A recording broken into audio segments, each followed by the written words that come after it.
సంకష్టహర చతుర్థి. ఇది చాలామందికి తెలియదు. మనం తలపెట్టిన కార్యక్రమాలన్నీ కూడా దిగ్విజయంగా పరిసమాప్తం అవ్వాలంటే, ఎటువంటి ఆటంకాలు లేకుండా మనం తలపెట్టిన ప్రతి ఒక్క కార్యక్రమం ఉదయం నుంచి సాయంత్రం వరకు మనకు చేసే ప్రతి కార్యక్రమము దిగ్విజయం అవ్వాలి అని అంటే విఘ్నేశ్వరుడికి ప్రప్రథమంగా విఘ్నేశ్వరుడికి పూజ చేసుకోవాలి.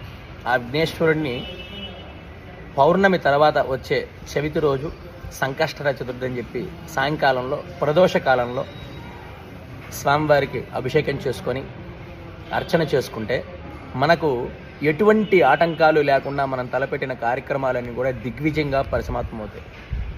ప్రతి ఒక్కరికి చెప్తున్నాను, ఇది చాలామందికి తెలియదు ఈ విషయం. పౌర్ణమి తర్వాత వచ్చే చవితి రోజు విఘ్నేశ్వరుణ్ణి అభిషేకము అర్చన చేసుకోండి. ఎటువంటి ఆటంకాలు లేకుండా మీ కార్యక్రమాలన్నీ కూడా దిగ్విజయం అవుతాయి.